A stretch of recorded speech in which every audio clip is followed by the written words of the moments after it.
Okie dokie, so this is our test 2 review. Hopefully most everyone watched the last section of cardiology. Yes, sir. Thank you for... Still not done with that one. Yep. I was doing a photo shoot. A photo shoot, okay. No, like really. Yeah. We all were. Yeah. This is like the men of PA school calendar? Yeah. Nice. The elite men of the school. The elite men, there you go. Perfect. So just so you know, for the fourth part of the cardiology lecture, there were some technical hiccups. I'm going to redo that and upload it. So I'll send an announcement out in the class when that's been corrected. It starts at the antiarrhythmic section. Timing on the slides got off, so I'll fix that and get that posted up. So this will just be kind of just threw together some kind of slides to kind of kick off discussion. If you guys have any questions in the meantime, if you have any questions right now, bring them up because now's the time to talk about them. This will be kind of free form and go for as long or as short as you guys want. So to start off, any questions you guys might have? Yes. My biggest thing is so there's like the same cardiology meds being used for different things. Yep. I don't know how to. Let me formulate this question. Okay. Because I know what I want to say, I just don't know how to say it. Yep. So the thing you'll see with a lot of these cardiology meds is that there's multiple indications for use. Side effects, drug interactions, all those things are going to continue. They all hold water no matter what kind of disease state you're talking about, but you can use them in different instances. And it's important to realize that based on the mechanism, why you might want to use one type of drug for one instance and not for a different one. So say, for instance, you're talking about non-dihydropyridine calcium channel blockers, right? So which drugs fall into that category? Diltiazem? All right, so those are your two non-dihydropyridines, right? And so you remember, based on their pharmacology, how do they work differently than like your dihydropyridines? Oh, That's good for diabetics. one is going to. They're okay for diabetics, yeah. One goes in your CNS, one doesn't. No? So remember how the non-dihydropyridines, they primarily work on the actual heart itself, right? Because they're blocking, they're starting to slow down conduction to the AV node, the SA node, right? If you watch the fourth section, you'll know that calcium channel blockers are your type 4 antiarrhythmics. And so those are your non-dihydropyridines, and then your dihydropyridines, how do they primarily work? Yeah, more in the vasculature, right? So that's where you're going to see more primarily hypotensive effects with the dihydropyridines. And non-dihydropyridines, you get more of that kind of cardiodepressant effect. So going back to talking about using these for different indications, if you think about something like, say, CHF, right? So those are patients who already have kind of a bad heart. They're not really getting enough of an ejection fraction in a lot of cases. The cardiac output's not super great. Putting them on a cardiodepressant like a non-dihydropyridine calcium channel blocker doesn't make a ton of sense, right? Because you don't want to necessarily drop their ejection fraction even lower, right? So you wouldn't use it in that instance. But then, on the other hand, we use something like a beta blocker. And if you look at the CHF lecture, you'll see that there's actually 3 beta blockers we talked about that specifically will actually reduce mortality in patients with CHF. Right? Because even though both of them are having kind of similar cardiodepressant effects, we do see things like beta blockers causing decreased mortality and decreased hospitalizations and things like that. So it's important to remember in which situations you might want to use one type of drug versus when you might want to hold off on it. Okay. So any other questions I can answer before we get going? Can you just do a quick crash course on alpha and beta receptors? Alpha and beta receptors. Okay. Specifically alpha. Specifically alpha and what the receptors do? From my understanding, in the blood vessels and regularly they cause vasoconstriction? Yes, so primarily your alpha receptors, at least in regards to our topics, our drugs that we're talking about for this section of the course, your alpha receptors are primarily responsible for causing vasoconstriction, and those are your alpha 1 receptors, right? So those are found all throughout the vasculature. That's the same way we caused, remember if we talk about our ENT drugs like our vasoconstrictors, like your oxymetazoline, things like your Afrin, those are vasoconstrictors because they're acting on those alpha 1 receptors, right? You can have drugs that antagonize the effects of things like norepinephrine and epinephrine at the alpha receptors. Do you guys remember any of those drugs? So they are, so we'll talk about some patholytics in just a second, but there are ones that are specifically alpha 1 antagonists. Things like doxazocin, prazosin, things like that. Some of them are also used for specifically for things like benign prostatic hyperplasia or BPH. So if you go and look at your tamsulosin or your Flomax, that one specifically antagonizes one of the alpha 1 receptors. And so you have those, right? And then you have your alpha 2 receptors. And does anyone know what alpha 2 receptors do?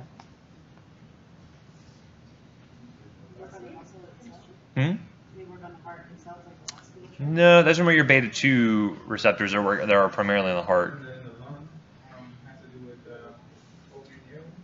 Nope, that's beta 2 again. So your alpha 2 receptors, they're primarily, alpha 2, we're going to be primarily seeing those up in the CNS. And basically what those do is that once your neurons are kicking out enough catecholamines, like you're spit out enough norepinephrine, those will feed back and hit those alpha 2 receptors. And they kind of let the receptors know that, hey, I've got enough catecholamines out here. Let's go ahead and stop this outflow, right? Let's go ahead and decrease the amount of catecholamines we're releasing. So that way you can maintain some sort of homeostasis.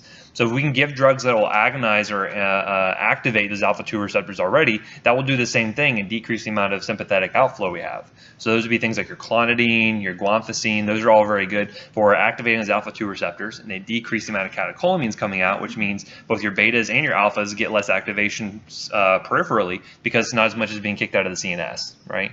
What other type of side effects can you expect to see with those type of drugs? CNS depression is a big one, right? And that's why we use it for things like clonidine and guanfacine for like ADHD, right? Because it kind of help bring you down to some degree. Okay, does that make sense for? Oh, so those are alpha receptors, and then you have your beta receptors. Primarily beta 1 being where? The heart, right? So we primarily say those in the heart, and that's going to, if you agonize those receptors, what happens? If I activate those receptors, you speed up the heart, right? So that's where things like dobutamine come into play, as specifically a beta 1 receptor agonist, and so you can see increase in heart rate and inotropy. One second, and then you can have your beta 2 receptors. Those are primarily where? Yeah, so you think about them in the lungs, and then where else can you find them? Yeah, so the vascular smooth muscle as well. So if you agonize beta 2 receptors on the vascular smooth muscle, you actually see hypotension. You have vasodilation happening there as well, which is why you can see potentially, if you were to give, like, say, oral albuterol, like, because normally we give albuterol, we inhale it, right? So that way we limit the amount of drug we get systemically. If I were to give you oral albuterol syrup, which actually is a product that's available, you end up seeing actual some hypotension that can happen there because you agonize those beta 2 receptors. Okay. What was your question? Does what? Theophylline, you will see some activation. You can actually see where theophylline will actually kind of stimulate release of some catecholamines, and so you can. That's where you can potentially get some tachycardia from. Is from that. Other questions can I answer for you guys? When clinically, when you use the low molecular weight heparin versus unfractionated heparin? That's a really good question. Does anyone know when you might use unfractionated versus your low molecular weight heparins? Hepatic issues? Potentially. Diabetics. Why diabetics? I think that they only get the low fraction. Well, you think it's a pregnant women? Okay, so we'll unpack those. Pregnant women can get Lovenox. Yeah, that's the only thing They can get heparin. Yeah. So pregnant women will get heparin. That's actually one of the preferred ways to anticoagulate them.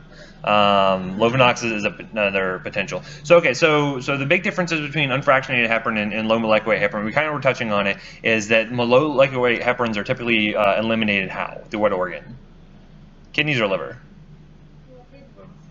Primarily through the kidneys, right? So your low molecular weight heparins, your enoxaparins, your fondaparinux, all those are kicked out by the kidneys, which is why renal dose adjustment is so important for those drugs. You don't really see so much dose adjustment for things like heparin because of the fact that it gets eliminated in the liver, and you really don't have too many patients have issues metabolizing that drug. But certainly with low molecular weight heparins, you do want to renally dose adjust those, right? What's another benefit of using low molecular weight heparins versus heparin? How about monitoring parameters? Not as much. Okay. Yeah, so if I were to say I have a patient who's developed a pulmonary embolism, right? So they have a clot that's in their lungs, and I want to go ahead and anticoagulate them. How would I monitor the anticoagulant effects of heparin? What value would I look at? APTT, right? So that's an activated partial thromboplastin time. So APTT is the primary thing you're going to be monitoring for. The nice thing with something like enoxaparin, which is the primary low molecular weight heparin you'd find out in clinical use, is that you don't really need to monitor for it. If you have a relatively healthy patient, it really doesn't have any kidney issues, they're not super obese, or they're not like a really small child, you really don't need to do any monitoring, right? You can just give them a fixed dose, say every 12 hours, and then that way they're going to be anticoagulated, right? But in certain patients, if you have very obese patients, if you have children, if you have, say, patients with really poor kidney function, you want to use that drug on them. You can monitor what? The anti-10A factor, or anti-factor 10A. Assay. Yeah, so that's the assay you're going to be monitoring for. Because really, if you look at it, what clotting factors does heparin really affect? 2. So 2 and 10 are the biggest ones, right? You also have like 9, 10, and 11 that can be affected as well, but 2 and 10 are the biggest ones. And if you look at your low molecular weight heparins, which one does that primarily affect? 2A. More 10, right? And then Erixtra, fondaparinux, that one is like exclusively 10, right? So it's kind of all on the spectrum. So if you're looking at Erixtra, that's only 10 because again, it's a shorter molecule, right? So when it binds to the antithrombin 3, it's not long enough to really provide the scaffolding to really connect with factor 2A. Low molecular weight heparins like enoxaparin are a little bit longer, so it can provide that scaffolding better for 10. Still have some activity against 2, and then heparin will do both of them, right? So that's kind of the primary difference and why the monitoring is going to be different. Why for heparin, you do APTT, and then for the other ones, you're going to be using your anti-factor 10A, right? What's kind of interesting though is actually my wife, she primarily works on the adult inpatient side, and they're actually starting to use more anti-factor 10A for patients who are on continuous heparin because they're actually finding some better outcomes with that. But for our purposes, you don't have to worry about that.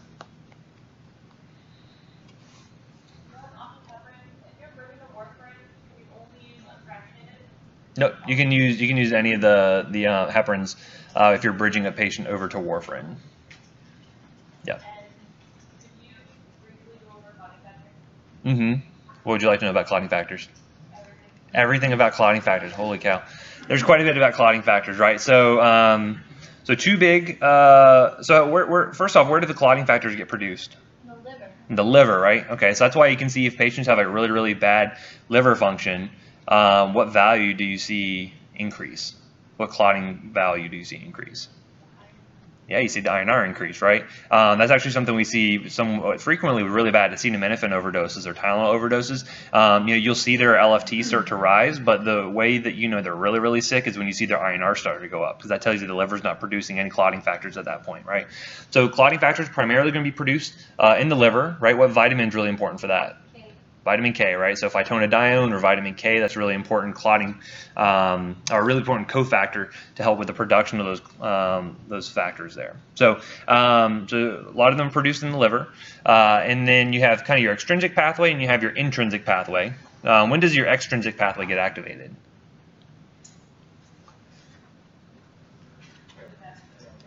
Okay, so you guys haven't covered that much. Okay, so your extrinsic pathway is typically going to be activated when you have some like tissue injury, right? So there's a product called tissue factor that will end up activating factor 7, and so when you have a vascular injury, that's typically the first thing to kick off your extrinsic pathway.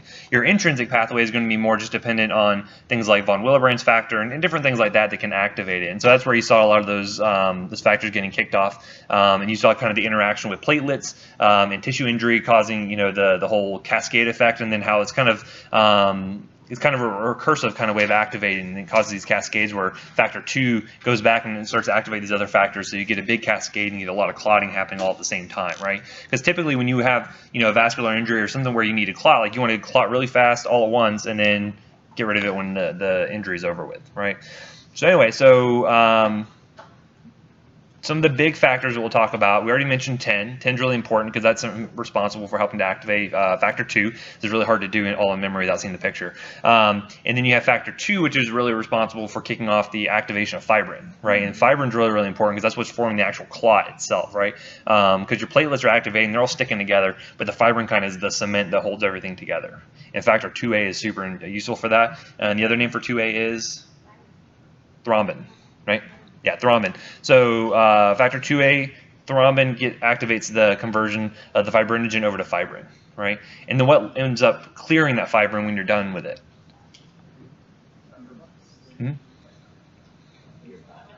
Right, so remember, plasminogen then gets activated by things like tissue plasminogen activator, or TPA, and that will go over to form plasmin, and that degrades down your the fibrin plug.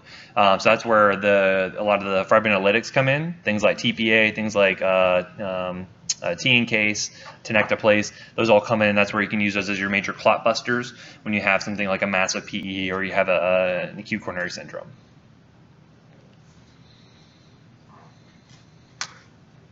So anyway, so your heparins, we talked about them where they're working at.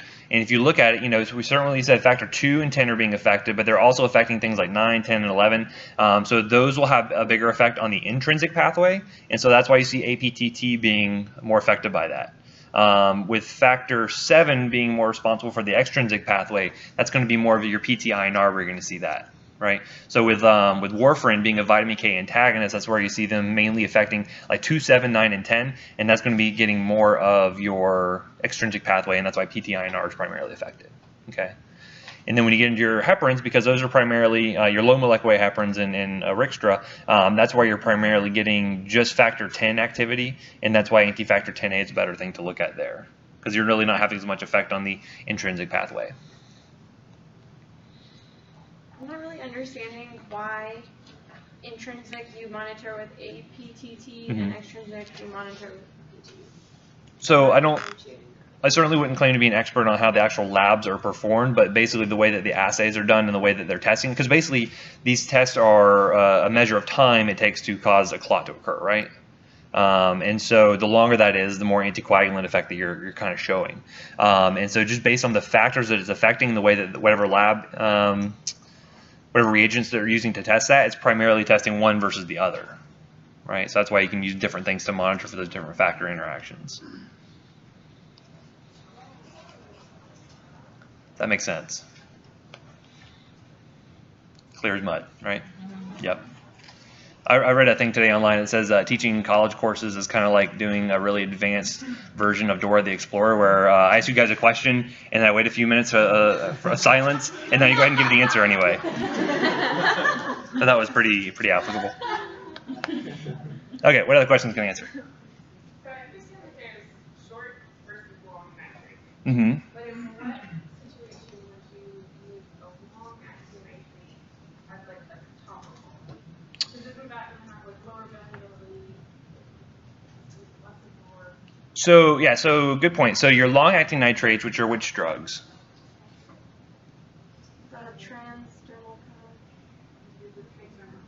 Right. So we have nitroglycerin that can be used as a long-acting formulation when you do it like transdermally, right? And then you have some oral products, right? And that's going to be your which drugs?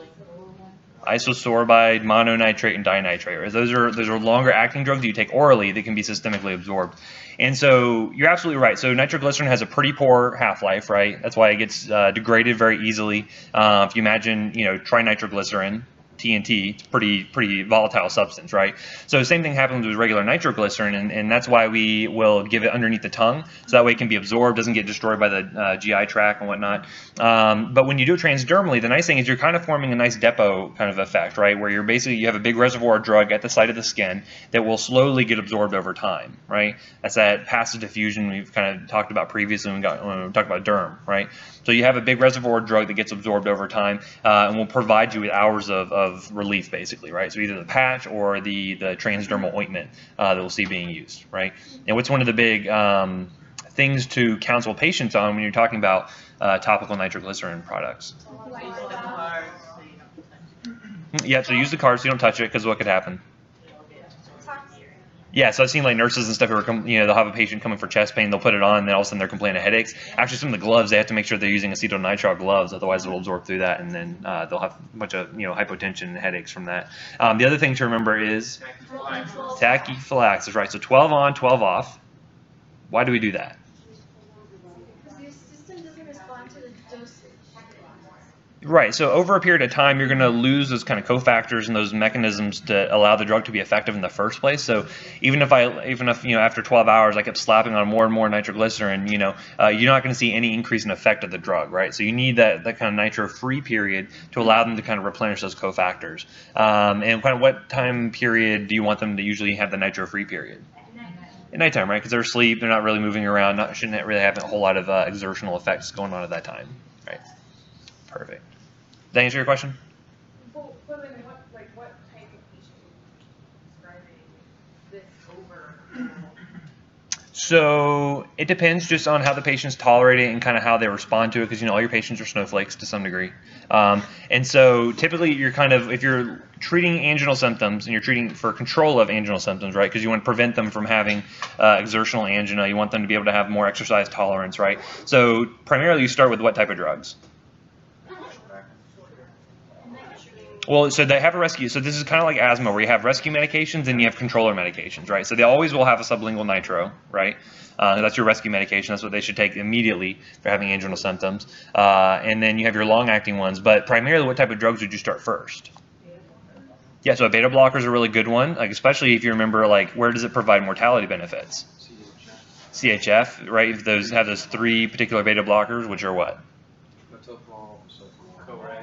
Yeah, so carvedilol, mesoprolol, specifically the long-acting form, that succinate, and then bisoprolol. Those are the 3 main ones. So, right, because they help to prevent, myocardial remodeling over time. So CHF patients, who else could get benefits? Yeah, post-MI. Yeah, so post-MI, they should be on it as well. So for those patients, those are probably going to be your anginal patients, right? So those are the ones you probably want to have on a beta blocker, okay? So then say they couldn't withstand a beta blocker, say they're just not tolerant of it, what else could you use? Like a non-dihydropyridine calcium channel blocker would probably be okay as well. So that's a good option for them. But say, you had them on that, their symptoms were getting better, but they weren't really, it's not really where you want them to be at. Then at that point, you can start to add on another agent. So you wouldn't want them to be on a non-dihydropyridine and a beta blocker. That's really kind of too much cardiodepressant effects. So if I add on a long-acting nitrate, which is working primarily more on the vasculature to kind of cause some vasodilation, that's better synergistic effects. So that would be the type of patient you want to do that. So I think you have the next question, and I'll come back to you. Mine was kind of the same thing. It was just kind of like clinically what would be the most appropriate way to use which one. Yeah, and so there's a slide on there where I talk about that, and basically beta blockers, calcium channel blockers kind of first, and then you can add on nitro if it's or long-acting nitro products if it is more of an adjuvant or kind of an additional therapy, or if they can't tolerate either of those other 2 groups, they could use that potentially as monotherapy, but that's pretty rare you would see that. Yep. So if you're advising not to put someone on 3 different treatments for cardiovascular, It's at what point are you swapping out a transdermal long-acting for aspirin or a beta blocker? Yeah, so all patients should be on aspirin, right? Any of those patients with cardiovascular disease, they really should be on aspirin just because of the antiplatelet effects. That's a kind of a given, right? And at a point, if you need 3 medications in order to control their anginal symptoms, something else is going on, right? They probably have some major blockage happening. They probably need some kind of more serious intervention at that point. So this is where you're getting with your perfusion or your interventional cardiologist or whoever it happens to be to assess that, right? They probably need some angiography to figure out what the heck's going on. I mentioned my father-in-law just had a stent recently placed. He's actually getting another stent placed tomorrow. He has bad kidneys, so they couldn't. The contrast dye they use is really tough on the kidneys, so they have to go in a second time, basically give them some time to recover. But yeah, so basically, if you're still having symptoms, you basically need a bigger workup than just that. What other questions can I answer? Some good discussion. This is good. CHF patients with AFib. You want to avoid calcium. Which would you rather do, a non or a dye? So if you had a CHF patient with AFib, right? So what type of drugs would you want to use for that patient to help control their AFib? So beta blocker would be good for that. What else could be used? So what type of calcium channel blocker? Dihydropyridine or non-dihydropyridine? 50-50 chance. Non-dihydropyridine, right? Because those are the ones primarily working on that nodal tissue, right? Because AFib is an issue of you're having abnormal atrial contractions that are, to some degree communicating with the ventricles to cause those palpitations, whatever it is that they're experiencing, right? So you want something that's going to block those nodal tissues in order to prevent those ventricular that kind of synchronicity and to prevent those increased rates. So beta blockers are good for that. Non-dihydropyridines are good for that. So typically what you see in CHF patients, right, because they're obviously having cardiac remodeling, they're going to be more at risk for developing arrhythmias like AFib. So something like a beta blocker is going to be good for them because we know that has mortality benefits, right? So that's a good option. Typically, you don't really see non-dihydropyridines on patients with CHF, right? Because there's no mortality benefits, and you run the potential of having exacerbations occur because of that. Because again, if you knock down their ejection fraction, in a large manner, kind of in a real short time frame, you can put them in a decompensation and end them up in the hospital, right? Which is why typically you start your beta blockers when they're inpatient, so you can monitor them, because some of them can be very, very sensitive to that, right? So that would be the kind of patient you want to probably be on a beta blocker to kind of get the dual effects. And so that's primarily the kind of questions I'll ask in regards to patients who have multiple disease states. We're going to say, like, okay, they have asthma, they have diabetes, they have this, and that. What's going to be the best drug for them based on these facts, right? And so you'd have to remember things like, okay, well, I know beta blockers aren't good for diabetics. I know beta blockers, I want to use cardioselective ones for patients who have asthma. I don't want to use non-dihydropyridines for patients with CHF, things like that, So being able to look at a patient based on their disease states, based on maybe some other interacting medications, and deciding what was going to be best for them. So those are kind of the clinical scenarios you're probably going to run across in the test. What other questions? Remember, if you're having the question, probably other people have it as well. Why non-dihydropyridine if they have CF? Why exactly is that? CHF? Yeah. Yep, CF is different. CHF. I said CHF. CHF. Anyway, so CHF, we'll have the tape to go back, so you'll verify. So CHF, so non-dihydropyridines, because again, those are going to be blocking the nodal tissue. Those are going to be having a cardiodepressant effect, and most of the time those patients have issues with cardiac output as it is, right? Whether it is they have an issue with ejection fraction, or they have so much ventricle stiffening that they can't really pump blood efficiently. Usually if you give a cardiodepressant like that, you will depress that function even further and potentially lead them to not be perfusing very well and lead to a decompensation. In your little charts, is contractility pretty much the same thing as ejection fraction? Like, saying it decreases that. Yeah, so decreasing contractility will decrease the amount of oxygen demand on the heart, right? So if the heart's not beating as fast or as hard, it doesn't really require as much oxygen, right? But for CHF patients, you want them to have good contractility, which is why for a long time people thought digoxin was good for CHF because of the contractility things, right? Because by increasing intracellular calcium, that was able to help the heart pump a little harder. Nowadays, we realize it's not really the case anymore, but that's why you'll see some CHF patients on digoxin. What other questions? Okay, so I'm going to go ahead and go off some of these kind of jumping off points. Some of this we've already talked about, but we'll kind of go through and talk about them again as we need to. So this comes up again, right? It's on the pulmonology section, right? We talked about anaphylaxis. We talked about how we're going to do maintenance fluids, because a lot of people don't learn this in school, and this is a really good thing you can use to impress your preceptors on rotations, right? So what's the formula we use for 4-2-1, right? Okay. So if I had a 10 kilogram child, 40 what? 40 ducks? Yeah, 40 milliliters per hour, absolutely. So 40 milliliters per hour. So again, it's 4 mLs per kilo for the first 10 kilograms, right? And then how about for an 18 kilogram child? 56. 56, so how'd you get that? 40 for the first 10, Mm-hmm. and then 8 times 2 is 16, 40 for 16. Perfect, all right, so you do 2 mLs per kilo for the next 10 kilograms. So that would be 16, because 2 times 8 plus 40. There you go, you got 56. How about for a 36 kilogram adolescent?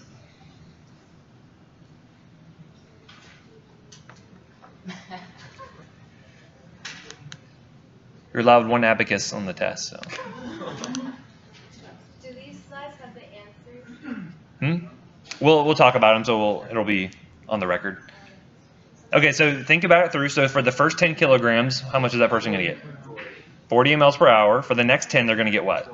20, right? So that means they're going to get 60. 60, and then 1 mLs per kilo for every additional kilogram, right? So that's an additional, how many?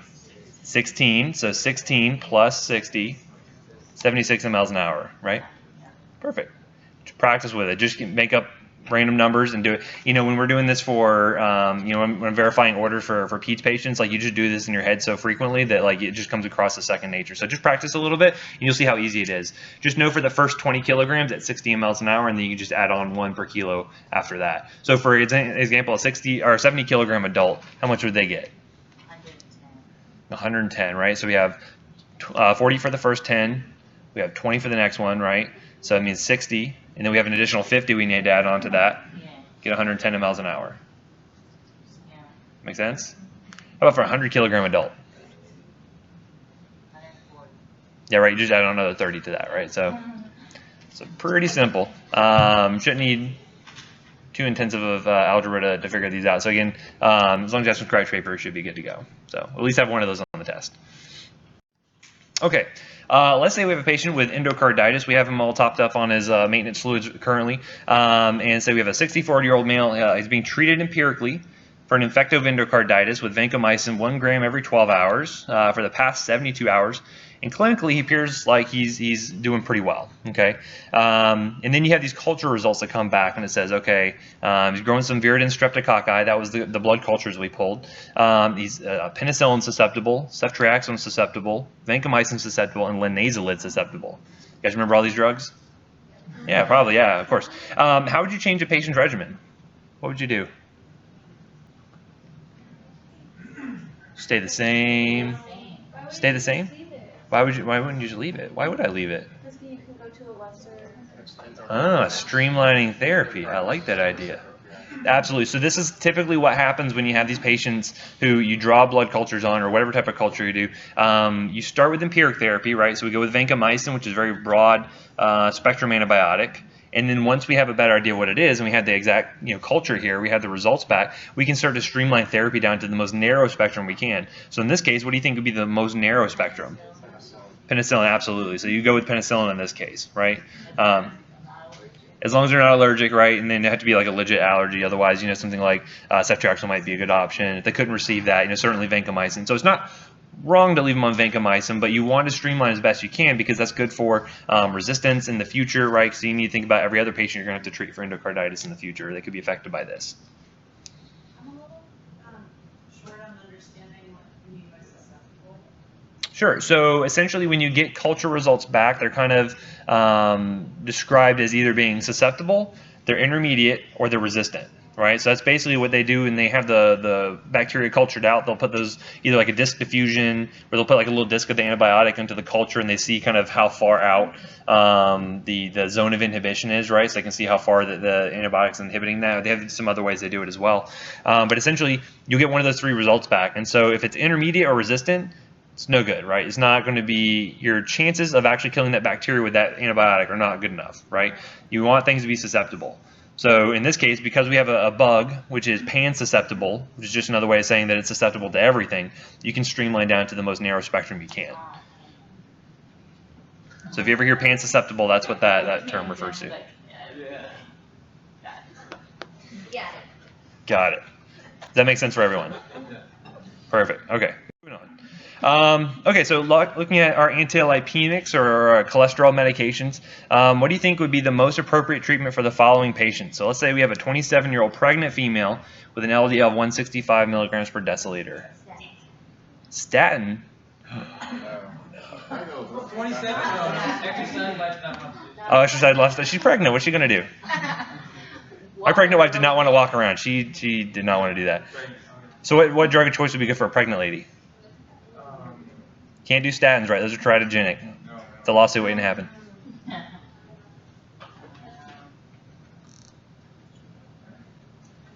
Is there anything that doesn't get absorbed systemically? No, not fibric acid. Bile acid sequestrants, right? Right, those are those resins we can give. The bile acid sequestrants that don't get absorbed systemically, they just bind up the cholesterol that's coming out of the bile and some of it in the diet as well. So perfect. So bile acid sequestrants are the go-to drug for pregnant patients. For young children, they'll also do that as well, certainly. Okay, let's say we have a 68-year-old male with type 2 diabetes with a previous history of heart attack. Like statin? Anyone think anything else? Remember the guidelines. What do the guidelines say? Is he at high risk for having another cardiovascular event? Absolutely. Diabetes, heart attack? Yeah, this dude needs to be on some statins. So would you say moderate intensity, high intensity? High intensity, right? So that's where you're going to see things like your rosuvastatins, your atorvastatins. Those are like your high intensity statins you can use for those guys, right? Because he's a big risk for having another heart attack probably. In the multiple choice, would you say high like intensity statins, or would you? I would say high. I would not say rosuvastatin 20 versus simvastatin 40 and expect you to know that difference. I would say high intensity statin therapy with rosuvastatin or moderate intensity with whatever, right? So I would make that distinction. But based on the disease stage, based on the risk, you got to be able to identify that stuff, right? How about if you had an 18-year-old male who had familial hypertriglyceridemia, just had triglycerides of 350 milligrams per deciliter? Fibrates? All right, fibrates are a good option. What else could you use?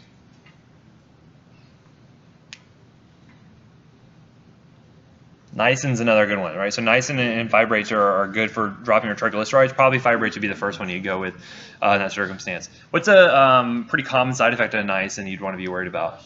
Yeah, flushing, right? How do you prevent that? Aspirin, absolutely. So prevent that prostaglandin formation from occurring. Perfect. And then you have a 25-year-old female with no past medical history, an LDL of 89 milligrams per deciliter. Somebody's shaking their head. You don't give her anything? No? Right, she got nothing wrong with her, right? So don't give her anything. Right.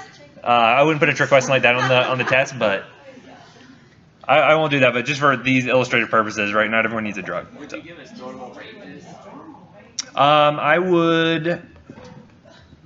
I would make it very clear, but you should have an idea. I don't know that I put the normal range on there, so I would at least have an idea of what's a high LDL. But primarily, you're looking for the other disease states, right? Because again, the old guidelines we were treating based on LDL levels, right? We said if you had diabetes, you try to treat to this level, blah blah blah. Nowadays, we're looking more at risk factors, right? So you're looking at, do they have a history of cardiovascular disease? Do they have a history of diabetes? Do they have I think it's a 10-year risk of cardiovascular event of greater than 7.5%, right? So those are the things you're more looking for, right? Because we don't care what the LDL number is primarily, we just more care about what the risk factors are. Okay, any questions on that? Okey-dokey. So my legs are starting to hurt.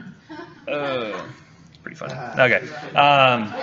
So let's say you had a 46-year-old male. His chief complaint comes in is like, I feel like I've been running a marathon. My legs are hurting so bad. He lives a pretty sedentary lifestyle though. He's not been running anywhere. He's on statins. You think that's it? Hold on.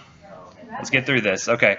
But he's been on statins for a long time. You see here he's got a history of hypertension, hyperlipidemia, angina, and obesity. He's not the healthiest guy out there, but he's been on atorvastatin 10 milligrams every night for 2 years. Does anyone know why they usually recommend statins at nighttime? No. It's something they don't really recommend all that frequently anymore because most of the statins we use nowadays have longer half-lives, but you actually produce more cholesterol at nighttime than you do in the daytime. But clinically, that's not super relevant. I just put that there as a interesting tidbit. He was started on fenofibrate once daily for the past week, and verapamil 3 times a day for 6 months. So what do you think's happening to this patient? Think a DVT? A bilateral DVT just randomly manifests?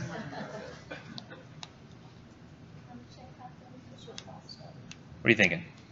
I'd have to do a physical exam. You have to do a physical exam. This is all you got. This is telemedicine. It's your new clinic. You guys supposed to know that? I think it's the legs are hurt. Is that okay? So myalgia. right. So myalgia is right. You know that. You're worried about what as being the worst thing. He says, "Oh, my pee looks like T now." Yeah, you're worried about rhabdomyolysis, right? So what? So he's been on the statin for 2 years. Like, what do you think's causing this all of a sudden? So it's toxicity, but you said the new addition, right? Of which drug? Right. So remember, when you add fibrates on, especially gemfibrozole is another big one, that's a big drug interaction that can lead to higher levels of your statin. So even though you might have been okay on 10 milligrams, by adding this drug on, now you have a pharmacokinetic interaction where you can actually end up seeing even higher levels in the body. You can worry about some issues there. Is that due to a CYP interaction? Not necessarily CYP interactions. You actually, this is through some other mechanisms, but you're right to think about CYP interactions as well. So certainly, if you look, if you remember, what does verapamil inhibit?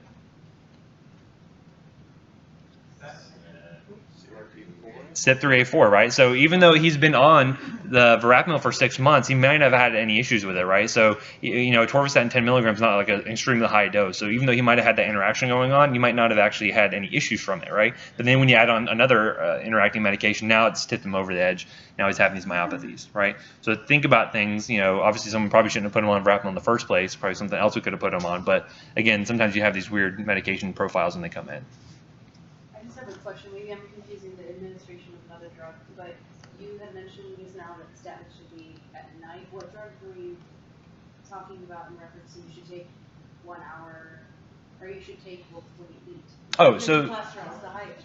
So typically when you are taking something like a bile acid sequestration or like something like ezetimibe, those are good to take around meal times, just because that's when, again, so if you think about the way the statins work, they're actually inhibiting the production of cholesterol within the liver, right? If you're thinking about the other drugs that are binding up cholesterol that's coming in through the GI tract, like that's when you want to do it around mealtime, because that's when you're ingesting the most, or when your bile salts are being kicked out most frequently in order to emulsify all those lipids, right?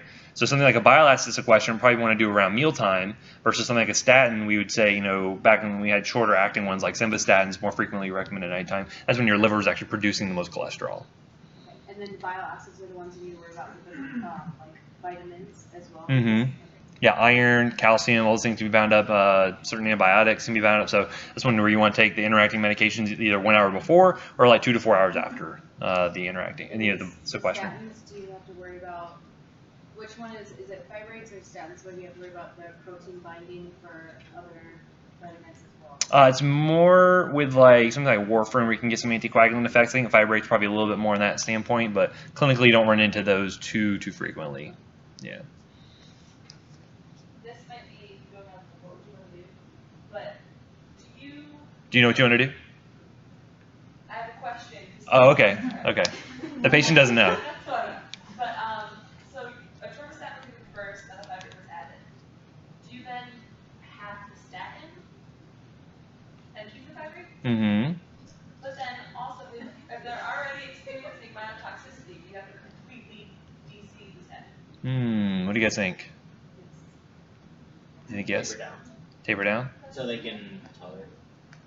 So in this case, if he's coming in, he's actually having like that significant of myalgias. You know, one, you're absolutely right. You want to do a bit better investigation. Like you may want to check like a CK level to see where he's at. You want to check the urine to make sure he's not spilling out myoglobin.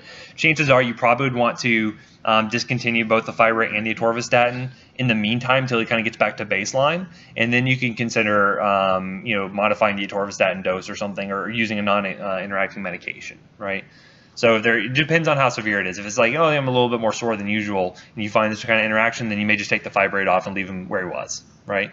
So. But you can, like, once they're healed, if that can happen and it's not too severe, then so you can restart the statin. Yeah, you could restart it, right? Because this is more of a kinetic interaction than it is something like some kind of permanent damage you're doing to the body, right? You know, some chemo meds you'll see like, you know, some cardiotoxicity you can't really ever reverse, versus this is just more of a kinetic interaction. Yep. For this type of patient, yeah, I would probably, if he was complaining that bad of pain, like that's kind of a big warning sign. I would say yes, DC both of those in the meantime, and then kind of get him back to baseline. You know, this may be a patient you have to admit and for rehydration and stuff, just to make sure he doesn't start to precipitate out myoglobin in the kidneys and all kinds of stuff. But yeah, that would definitely be a good one to discontinue for the meantime. Otherwise, would you decrease the statin or decrease the fibrate? I would try to figure out why they added on the fibrate in the first place, and then, you know, it could be an issue. You just need to bump up your atorvastatin dose.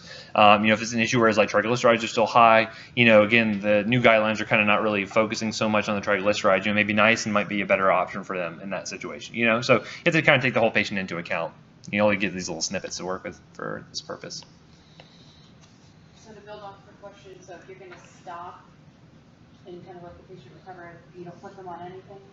Yeah, because with their lipids, like, no one's going to die immediately from that, right? But does that increase any other, like, contraindications of, like, a PE or anything like that? You just stop using the medication? No, you don't have any, like, kind of rebound effects you'd be worried about by stopping hyperlipidemia therapy, right? Now, you may worry, you know, if he was on, verapamil for his anginal symptoms, if you DC that all of a sudden, perhaps he could have a sudden, you know, increase in symptoms. You know, he could have a sudden decrease in his exercise tolerance and stuff. That could be a bigger issue, right? But, you know, you're not going to die from hyperlipidemia, you know, in the short course.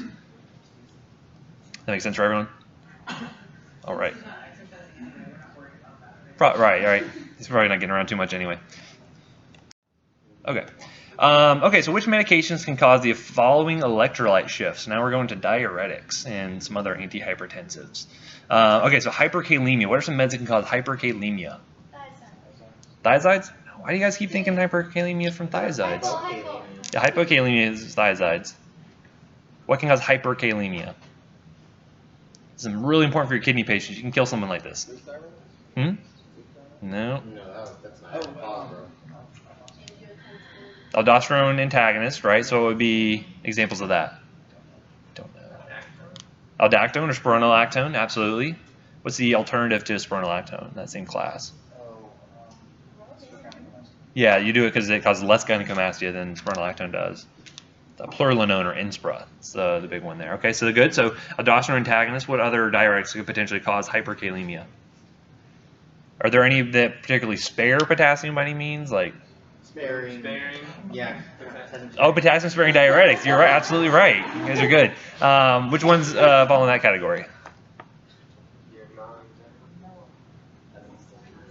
So that's triamterene and amiloride. Those are the two potassium-sparing diuretics. Good.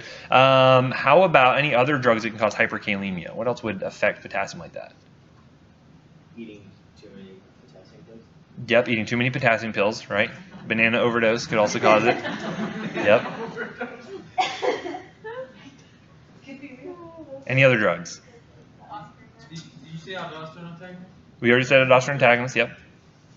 What about anything affecting the renin-angiotensin system, right? An ACE? Yeah, an ACE inhibitor, absolutely. ACE inhibitors will absolutely raise your potassium, right? ACE inhibitors and alternatively, what else? Yep, your ARBs as well will do it, right? Because you're blocking, because essentially when you're blocking the effects of angiotensin 2, you're also inhibiting aldosterone at the same time, right? So in a roundabout way, you're increasing your potassium. And so those can be additive, right? So you can have a patient who's on spironolactone and, say, lisinopril at the same time and have kind of a synergistic rise in potassium, which can be an issue in your patients with kidney issues, right? Think about that. How about hypokalemia? What else can cause that? Thiazides, absolutely. What else? Loop diuretics. Those are your big ones, right? So certainly things like, carbonic anhydrase inhibitors could do that as well, but loops and thiazides are your big ones that are going to be spitting out potassium in the urine. How about hypercalcemia? Yeah, which diuretics are good for patients with like kidney stones? No, it's a diuretic. So your thiazides are good for that one, right? So that's the main difference between your thiazides and your loops, is that while loops will actually end up increasing elimination of calcium, your thiazides will actually increase reabsorption of it. So that's where you can actually end up seeing benefits to patients who have kidney stones, because again, that's just calcium basically precipitating out in the ureters, right? So by inhibiting the amount of calcium being excreted and reabsorbing more of it, you can raise calcium levels and help those patients out who are having kidney stones. Okay. How about hypomagnesemia?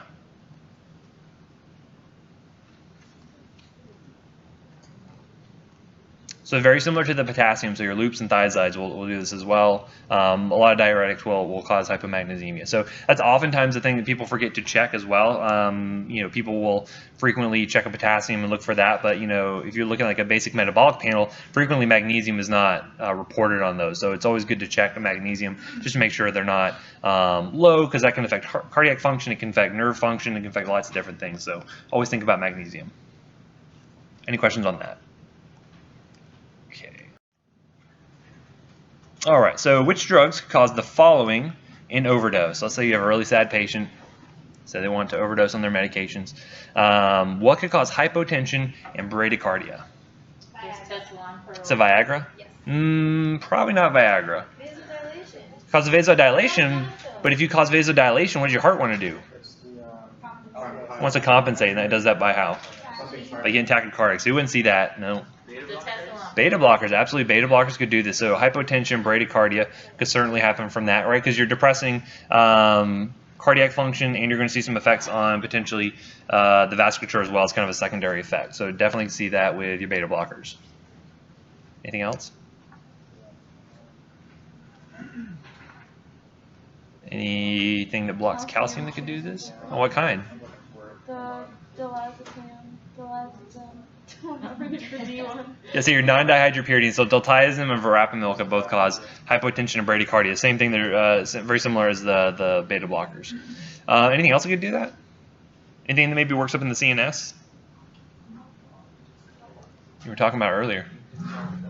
Yeah. Affects those alpha-2 receptors. Alpha-2 receptor agonists, yep. Any examples? Clonidine and guanfacine are two big ones that will agonize the alpha-2 receptors, right? Good, so those will cause hypotension, bradycardia. How about hypotension, tachycardia?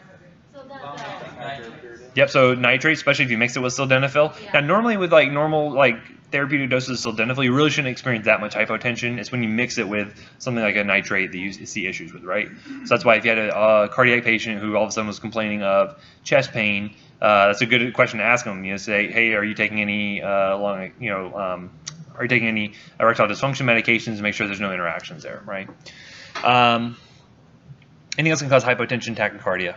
How long do they have to not be taking this for?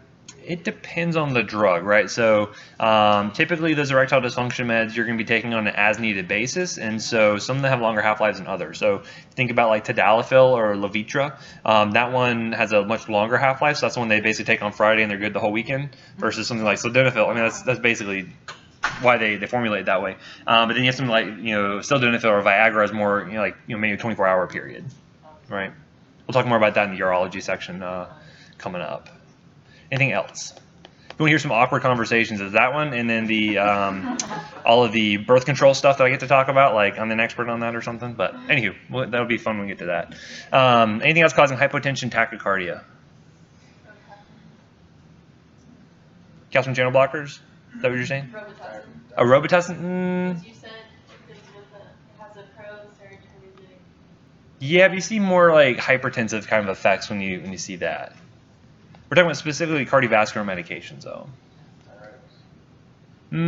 Potentially, yeah. If you were really volume depleted, so like we sometimes will see this with patients who are abusing diuretics for weight loss purposes. Sometimes get rid of fluids. I know one of my friends was an aspiring MMA fighter, and so he was trying to get to his weigh-in, and he's a paramedic, and so he had access to Lasix, and so he's dosing himself on that.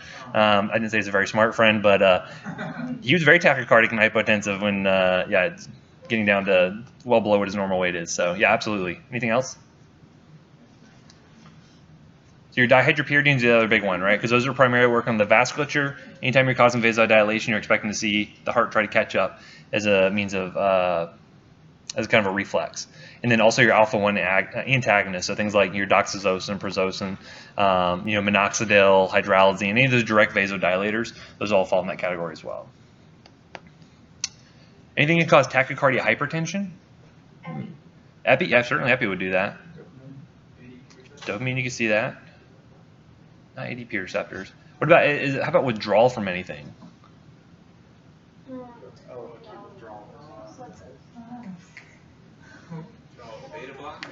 So yeah, so with beta blocker, you can see kind of rebound tachycardia, hypertension, and then the other thing is the central sympatholytics, like your clonidines and stuff. If you're on clonidine long term, you take that off immediately, you can see that reflex tachycardia, hypertension can occur there. So think about that. So that's, yeah, absolutely it is. So what you can actually do with patients who are withdrawing from things like opioids, and we do this a lot in patients with neonatal abstinence syndrome. So if you have a mother who's abusing things like opioids during pregnancy, and then the baby comes out and they all of a sudden don't have access to that drug anymore, and they start withdrawing, they get very cranky, they get very anxious, they get hypertensive, tachycardic, and so one of the things that we can do to help treat that and help kind of tamp down that sympathetic response is to give something like clonidine that kind of helps tune all that down. So very frequently using kind of lower doses in order to help inhibit that. Yep. Very good point, though. Okay. Antihypertensives that you may want to either use or avoid. So let's say we had an asthmatic patient. What would you want to avoid? Beta blockers. What? So what type of beta blockers? Avoid? Yeah, which one do you want to avoid? Beta 2 antagonists. Yeah. So you want to avoid your kind of first generation beta blockers, your non-selective beta blockers, right? So that's the big one there. Certainly, selective beta blockers, the beta 1 selective are going to be safer for those patients. So do you know examples of beta 1 selective? So, metoprolol, yep. It's kind of A through M. Yeah. So anything else you can think of? It ends in lol. Acebutolol, yep. Bisoprolol. Carvedal is kind of interesting as it's a third generation, so it has like some alpha blocking effects. So that one's kind of one of the exceptions you got to remember. That and labetalol are the other one. Esmolol, yep, absolutely. Atenolol is another good one. But yeah, so those are the main ones for sure. How about like a non-selective beta blocker?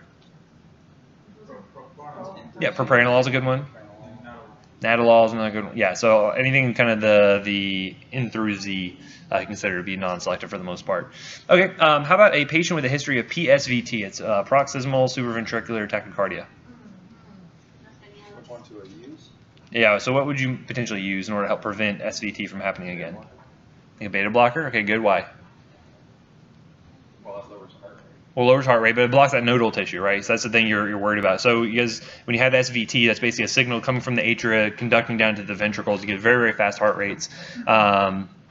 If you guys had seen the antiarrhythmic section, you guys know what you use for SVT? Drew? You probably know. Ablation. Well, you certainly could use ablations. We're talking about drugs, though, right? Because we like drugs. Yeah, adenosine's a big drug used for that. So, but yeah, so anything kind of block nodal tissue, so beta blockers would be good for that. Anything else? Calcium channel. Which one specifically? For PSVT? Zolpidem? So your non-dihydropyridines would be better for a patient with a history of SVT because, again, it blocks that nodal tissue. If you gave them a dihydropyridine, made them hypotensive and tachycardic, that could potentially aggravate it and make it worse, right? So think about that. How about a patient with type 2 diabetes? What would you want to avoid? Sugar. Yes, you want to avoid sugar. You want to avoid an ACE inhibitor? No, you want to give him. You want to give it to him? Why do you want to give it to him? You don't know? You want to use non-dihydro. So let's go back to ACE inhibitors real quick. Why would you want to use an ACE inhibitor? To help secrete some in the urine. Mm, no. True, it doesn't. So it has neutral effects on glucose, right? It doesn't really do anything to insulin or glucose like we see with some of the other ones. But what does it do for a diabetic patient? It doesn't impact the Protect exercise. the kidney. Yes, so you protect the kidneys. That's the main reason why you use ACE inhibitors or ARBs in diabetic patients. Because again, those type 2 diabetics, they're kind of frying their kidneys with all that sugar that's in the blood. So by giving them an ACE inhibitor, you kind of can help stave off progression of kidney dysfunction. So it's super important for those patients. Good. Okay, so which ones did you want to avoid? Beta blockers. Typically, beta blockers can do what to your glucose? Can potentially raise it, right? So it's not saying it's an absolute contraindication, but just think about it. If your patients are kind of, tipped off on their diabetic medications, you may see them become a little less effective when you add on a beta blocker. So it's not something you can't kind of play with your doses a little bit to work around, especially if you're looking for mortality benefits from beta blockers and post-MI or CHF and things like that. So just remember that it's a kind of a relative contraindication. Anything else can affect their glucose? Diuretics, yeah. So again, because you have that reflex on a sympathetic nervous system activation, that can see some negative effects on glucose. That's actually probably not as big of an interactor, so it'd probably be okay to use. And calcium channel blockers are pretty safe for the most part. You shouldn't see as dramatic an effect as you might see with like a beta blocker. So, good. How about a patient with chronic renal failure? Kind of gave that one away. Yeah. That you want to use or avoid? Yeah, you want to use. Yeah, ACE inhibitors, right? They protect the kidneys and keep from getting worse. What's the thing you got to remember before you give a patient with chronic renal failure an ACE inhibitor? It could make them dizzy. Pulmonary. No. Because of the cough. Cough, the joint cough. Nope, not so much. On the pressure. Absolutely, yeah. So they're dependent on that Ang2. Especially a lot of those patients are dependent on Ang2 closing down that efferent arteriole to cause that back pressure on the glomerulus. When you take that away, all of a sudden you can see a big drop in their kidney function, kind of transient drop. Their GFR, absolutely, right? So you start low dose and you gently titrate up as they tolerate it. Okay. All the meanwhile you're checking their serum creatinine and seeing how that changes. Good.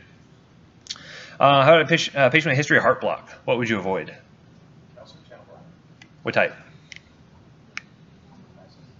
Yeah, your non-dihydropyridine, so diltiazem, verapamil, right? Because those are blocking nodal tissues. You know, kind of this opposite reason why you want to use them for SVT history. You want to avoid them in history of heart block, right? So similar, what else would you want to avoid? Yeah, beta blockers would be the other big one. Perfect. How about patients taking simvastatin? You could potentially give them dihydropyridine calcium channel blockers. You can give them, direct vasorelaxants. You could do like hydralazine. You could do all kinds of things. Just avoiding things that are directly cardiodepressant, since that can aggravate it. Patient taking simvastatin. Anything? Diltiazem? Why? Perfect. You don't want to give them any CYP3A4 inhibitors if they're on simvastatin. Increase your levels. Worry about your risk of myopathies. What else does that? The same classes as that. Yeah, verapamil and diltiazem are both CYP3A4 inhibitors, right? So you want to avoid those. Now, certainly there are some statins that avoid that interaction. So something like rosuvastatin, you don't have to worry about CYP3A4 interactions if you go back to that big table. So just be aware that not every statin is created equal. I won't ask very specifically, is rosuvastatin versus simvastatin 3A4, won't go down that road. So because this test is going to cover like respiratory too, and like some of the treatments are like macrolide, for example, where you give us a patient that has like needs a macrolide or like whatever, and then also has a heart problem, and then we're gonna have to like think about the CYP3A. I don't know. No. You should be aware of it, but you see, you already know it. Like you already know that. Okay, macrolides, you're worried about CYP interactions, right? So you already know the interactions. You're good to go. Yeah, no, I'm sorry. So it could come up, yeah, certainly. We'll talk about that in a few slides. You guys want to take a break and come back, or do you want to just, yes, break? Okay, we'll take a 10-minute break and come back. How many slides do we have left? All right, here we go. All right, so moving on to some pulmonary topics. Which of the following would be appropriate treatment for a patient with symptoms of bronchitis for 3 days? Nothing. Nothing, why? It's usually viral. Oh, you're right, it is usually viral. That's exactly correct. Don't give them antibiotics, they don't need it. Perfect. I wouldn't actually put a question on there, so. That would be a great question. I'm not going to put that on, sorry. It's a little too easy, because that would be like trick question. Okay, so let's do match the drug to the side effect. So seizures and renal failure. So this is stuff that we covered in pneumonia. Where's the drug? You're not up there. This is recall. Imipenem, perfect. Imipenem's still a statin. That's your Premaxin. What kind of antibiotic is that? It's a carbapenem, absolutely right. So it has coverage against what type of bacteria? Oh. Speak up. Yeah, it's absolutely broad spectrum. Yep. Is there any particular bacteria it covers? Really nasty gram negatives. Pseudomonas, right? So yeah, Pseudomonas would be a good one that has coverage against, right? So some of your extended spectrum beta lactamase producing gram negatives, it's a very good broad coverage one. How about tendinitis? Fluoroquinolones, absolutely, right? I guess maybe that one's pretty good. What are some examples of fluoroquinolones? Good. Moxiflox. Okay, do you have to renally dose adjust any of those? Sometimes. Yeah, so actually all of them except for your moxifloxacin, right? Because we talk about moxie, you don't want to use in urinary tract infections because it actually gets broken down in the liver. The other ones, though, you definitely want to watch your renal function for, right? Yeah, how about decreased red-green discrimination? Ethambutol. Yeah, thiambutal is the one there. What do we use that for? Yep, tuberculosis, perfect. B6 deficiency and neuropathies. This one is actually a derivative of rocket fuel. Yep. Isoniazid, INH. Yep. Isoniazid is that one. So that's actually, That's also TB. Yeah, absolutely. So that one, right, causes a B6 deficiency. So you can see like some peripheral neuropathies that can occur. You can see seizures from that because it actually inhibits GABA formation. And GABA is a really important inhibitory neurotransmitter, but just be aware of that. How about red discoloration of the urine or the feces? Rifampin? That what I heard? Yeah, so orange reddish discoloration. Yeah, so don't get caught up on that so much. Just like red orangish kind of discoloration should be. That's a difference in color. Okay, so I said red or orange, you would see that. So actually, interesting story about that. Does anyone know of any other medications that turn your urine orange or red? So B vitamins do. Tigecycline doesn't. It's orange, but it doesn't actually change your. Yeah, pyridium, right? So phenazopyridine or pyridium will change your urine orange, right? And so what do you use that for? UTI. Yep, UTIs, right? Because it's a urinary tract anesthetic, so it helps to deal with some of the pain and discomfort with that. So that turns your urine orange or red. And also in overdose, you can actually see it cause what we call a methemoglobinemia. Does anyone know what that is? Well, basically it causes your hemoglobin to shift.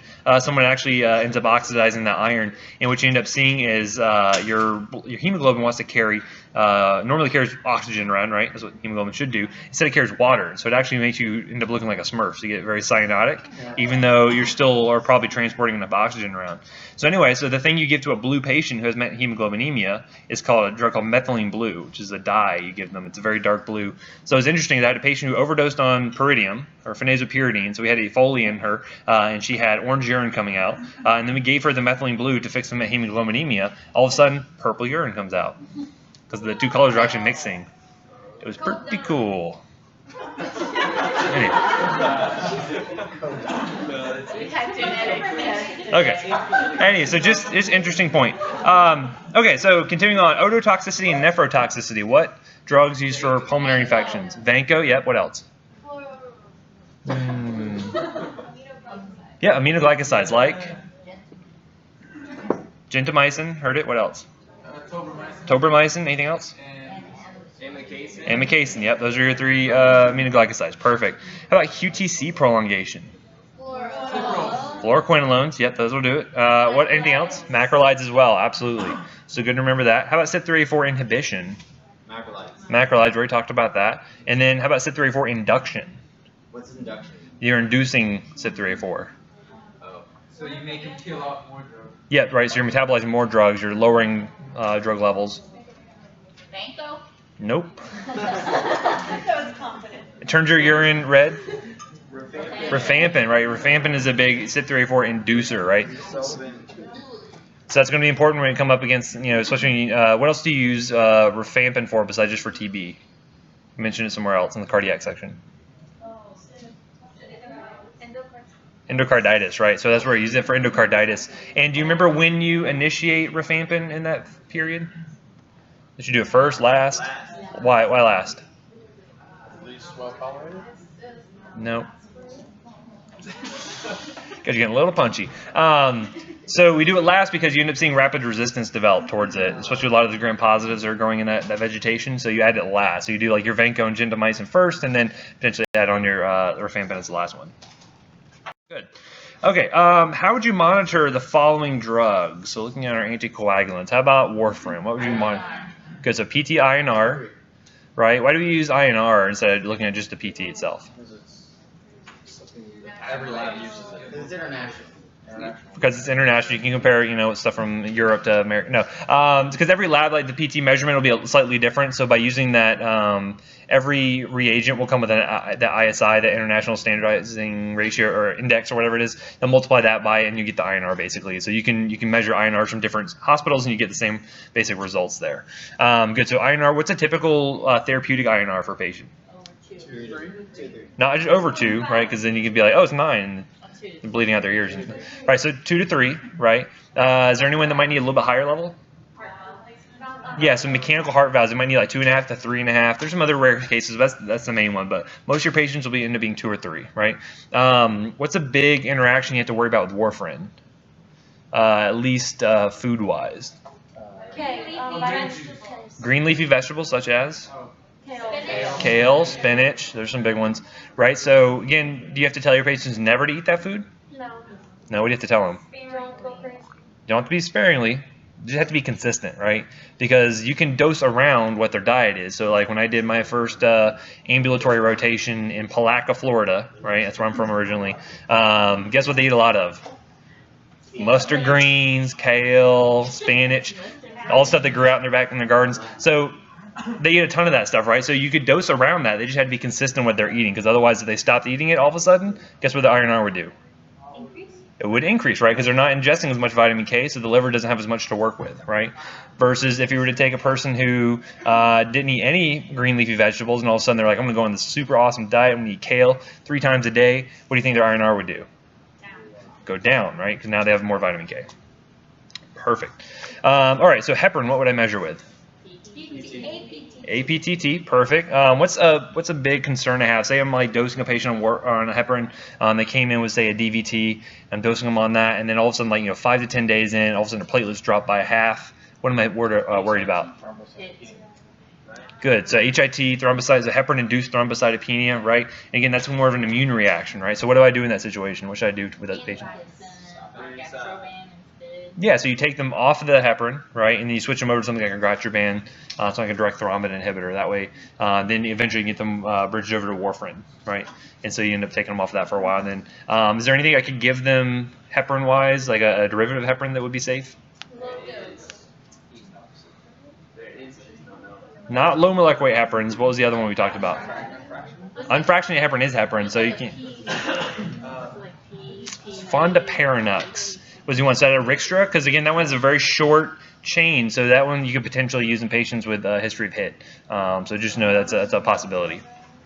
Okay, how about argatroban? That's an alternative to heparin. Potentially.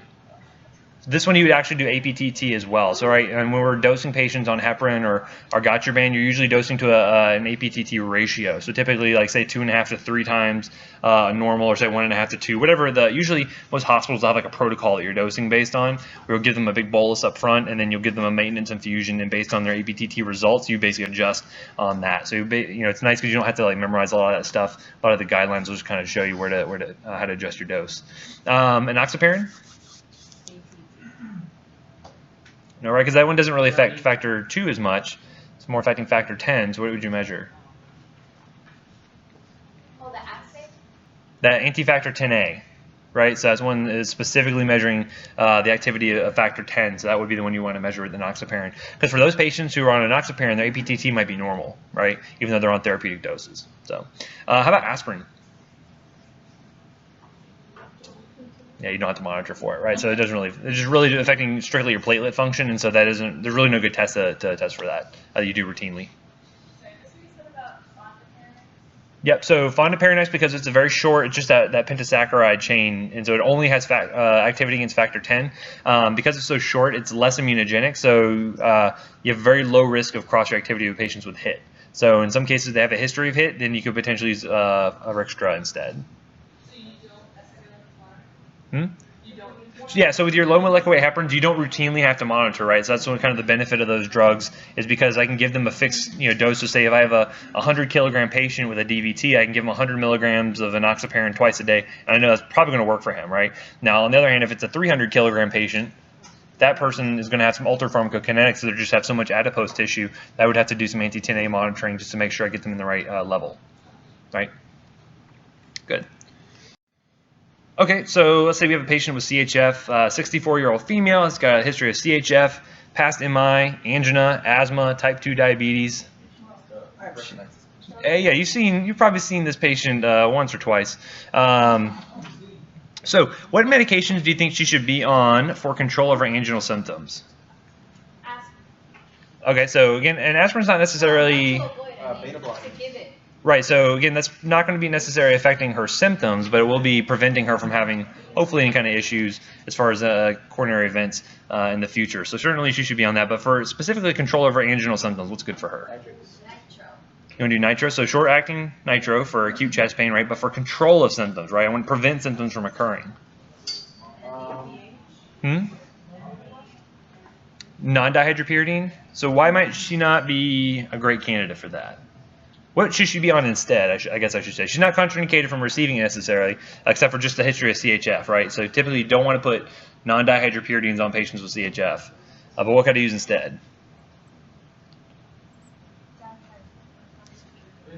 But a beta blocker, right, absolutely, right? So there's CHF, she's got post-MI, she needs to be on a beta blocker, right, for mortality benefits. But you're supposed to avoid it. So if I use a cardioselective beta blocker, then I'm okay, right? Even though she has asthma too, so what? Right, so if I use a cardioselective beta blocker, then I'm okay, right? Because it's a lot safer using asthmatic patients. Yeah, so beta 1 selective. So what would be a good option for that? It ends in OL. It ends in a lull, yep. Yeah, metoprolol would probably be a really good option for her, right? So metoprolol succinate, the XL formulation, it's a good one for her. The PA who did our cardiology said that the bisoprolol was the best. That could be another option as well. Okay. Yeah, and again, that it starts with a B, so you assume it's beta 1 selective. Okay. Yep. Coreg would probably. I've not heard of anyone with asthma having an issue with taking carvedilol before, but it's not going to be as specific as you would see, or cardioselective as you would see with metoprolol or bisoprolol. So probably stick with those two. Good. Anything else you should avoid? Yeah, probably non-dihydropyridine, yeah, non-beta selective beta blockers, perfect. And keep in mind, a beta blocker can interact with her type 2 diabetes, so you may need to change your doses a little bit of those meds in order to help counteract that and keep her sugars in control. So just keep that in mind. Okay, so which medications should she be on to decrease her risk of mortality from cardiovascular disease? Beta blockers, we mentioned those. What else? Said aspirin, absolutely. What else? Yep, so an ACE inhibitor, absolutely she should be on one of those, right? So that's good for not only her CHF and to helping prevent a lot of that ventricular remodeling. What else? Right, so the kidney protection for the diabetes, 100%. Anything else she should be on? Maybe insulin, who knows? But maybe maybe she's good on things like metformin. And so do diuretics provide any mortality benefits? But it can manage her symptoms if she's a dentist. Right, so it can do things like manage quality of life. It can manage symptoms like fluid overload, but specifically looking at mortality benefits, it does not provide any. Right, diuretics don't. What about digoxin? Does that provide any mortality benefits? No. Nope. Right, so that's only going to be for symptomatic management. Right, good. Anything else you should be on? So one really big one you're missing. What do we have so far? So we said aspirin, we said ACE inhibitor, we said beta blocker. No. ACE or NARB. Isn't that too many meds in general? Like the 3 different meds you're talking about? You have not seen these patients before. They will come in with med lists. What constitutes like, oh, this is 3 meds, so now I'm going to go do an intervention? So that was more for control of anginal symptoms, right? So that's more like if I'm still not getting control over angina, and like I have 3 meds on board, like I need to go get some more diagnostics done to figure out what the heck's going on. Yeah, so not necessarily. So again, we're looking at mortality benefit with cardiovascular disease, right? So we said aspirin because we know the antiplatelet effects help to close off or prevent those, closing off of those arteries. We talked about the beta blockers helping to prevent remodeling of the left ventricles. ACE inhibitors do the same thing. We see, kidney protection. There's one other thing though that's really going to be help protective for this type of patient. Is it statin? Statin, absolutely, 100%. Got to be on the statin, right? Because we know all those pleiotropic effects helps to stabilize those atherosclerotic plaques. That helps to decrease inflammation. All these really good things for us that she needs to be on it for, even if she doesn't have high lipids, because we know she's a high-risk cardiovascular patient. Okay, everyone on the same page? Yeah.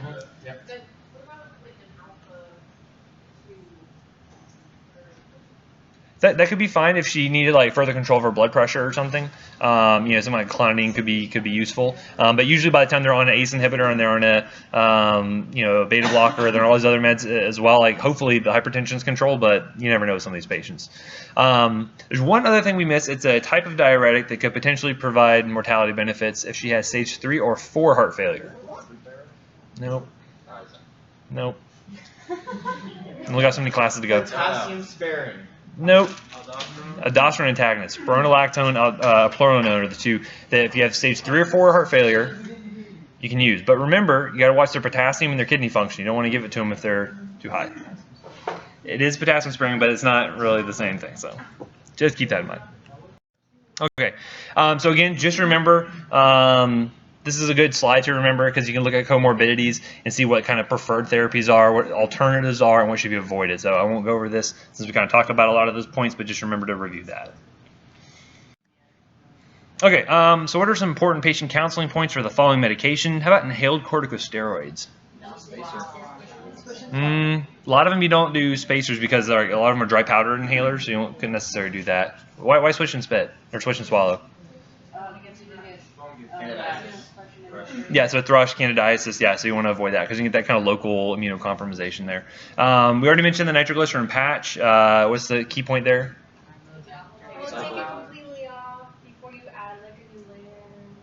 True, so you want to take the old ones off, right? 12 on, 12 off, right?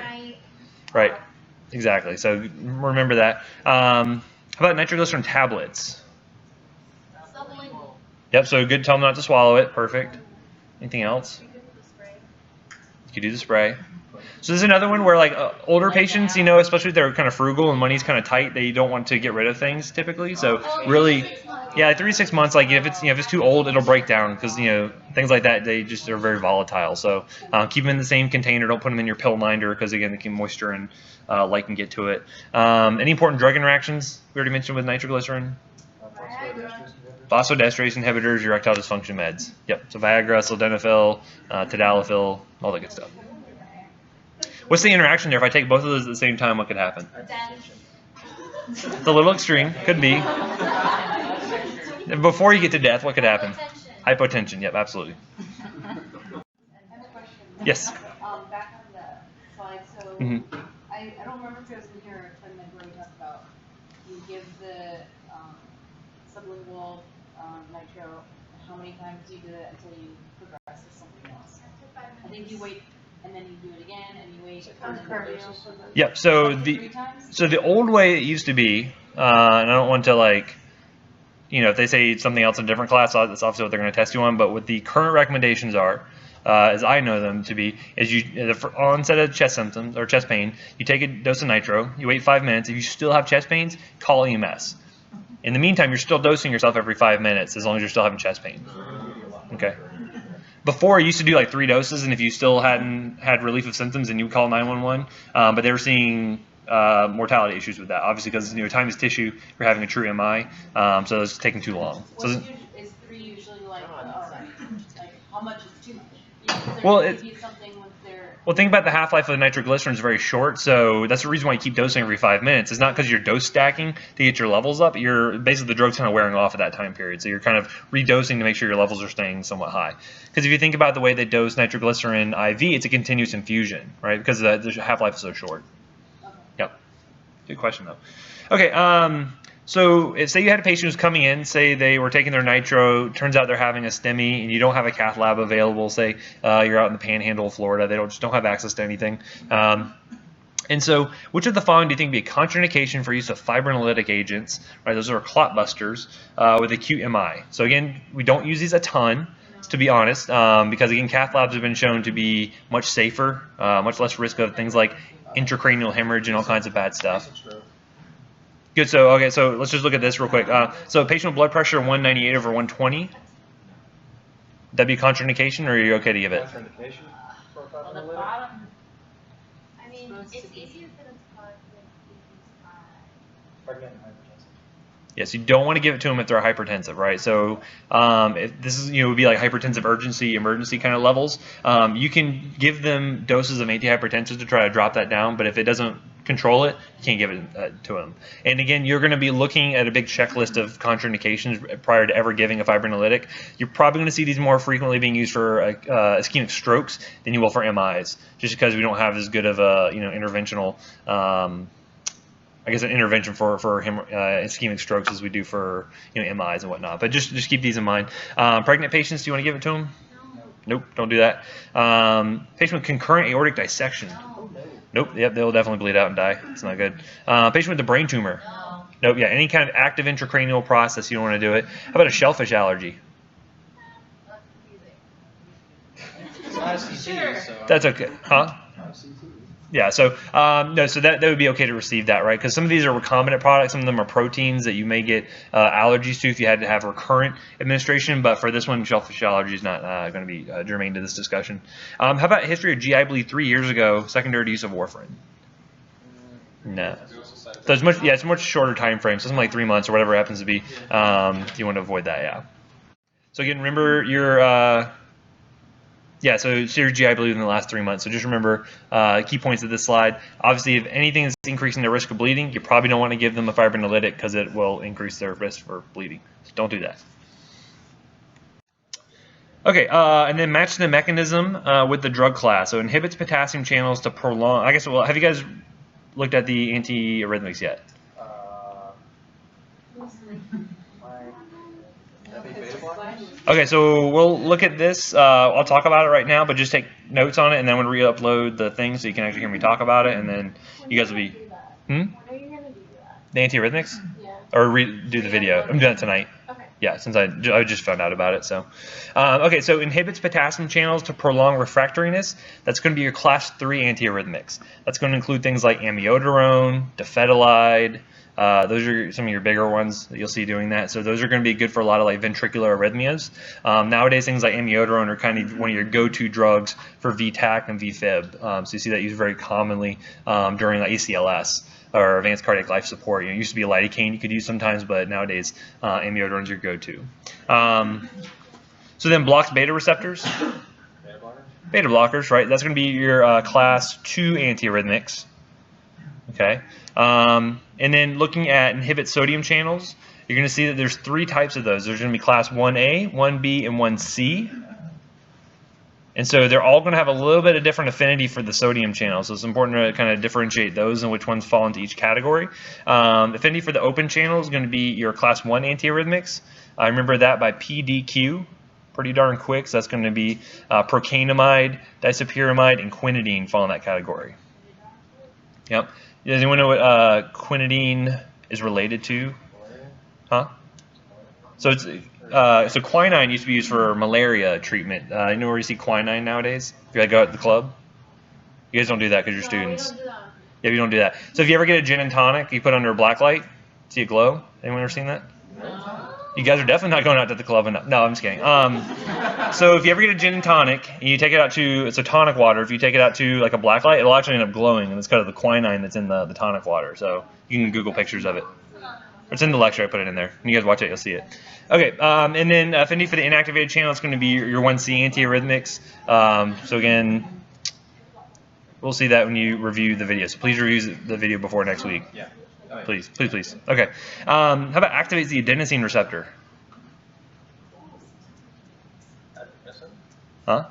Yeah, adenosine. Yeah, so adenosine is going to be that one. Adenosine is really cool because when you give it, it completely stops the heart for a second or two. It's good for SVT, and then hopefully it'll come right back and the patient will be in a normal rhythm. So you can watch the lecture for that one. And then inhibits the sodium potassium ATPase pump. I don't know what that is. It's going to be digoxin. So you can review that one. It comes up in CHF, comes up in antiarrhythmics. Okay. Okay, real quick, how does treatment of COPD and asthma differ? So looking at control of asthmatic symptoms, what kind of medications do you want to focus on first? Like what kind of medications will you... So again, so short-acting beta agonists are good for rescue symptoms or acute symptoms. So inhaled corticosteroids, kind of your go-to. Good. What else would you add on after that? Long-acting beta agonists. And how does that differ with COPD? They work better on atropine. Yeah, so you see more anticholinergic. So what's their long-acting anticholinergic? That's a short-acting one. It's Atrovent. So tiotropium is the long. That's Spiriva. That's kind of like their first like go-to long-acting controller medication, and then you can try moving them on to like inhaled corticosteroids and whatnot. But just know that you're focusing more on anticholinergics for COPD patients and more on inhaled corticosteroids and long-acting beta agonists for asthmatic patients, right? Any medications to avoid?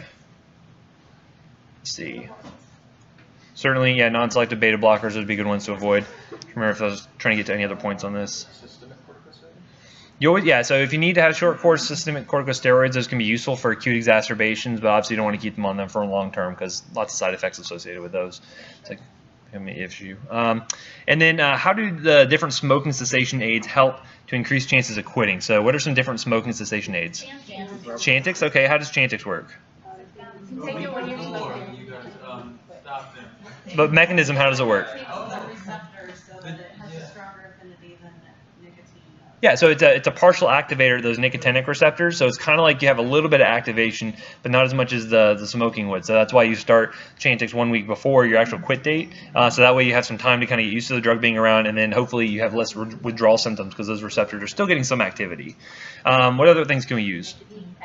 Yeah, so nicotine replacements, right? So the idea there is you just do a big taper as you go. So that's one way to do it. And then what else do we have? bupropion, right? So Zyban's the brand name for that particular indication. How does that work? It is an antidepressant. Yeah, so it blocks reuptake of dopamine, so it kind of helps to stimulate those reward pathways a little bit, so you don't have as bad of those withdrawal symptoms, right? Okay, so any other questions? That'll be up when? I will try to get this up tonight. Okay. And get the other thing fixed up. Obviously, I'm available via the emails. If I start to see recurrent themes, I'll post it up to the class. You guys are getting those emails, right? When I post something. Okay. Yes. So the Canvas stuff has been real hit or miss unless I actually get on the website. Like sometimes I was getting those to my email, but if you can send those send questions to my email, that's probably the preferred way to do it.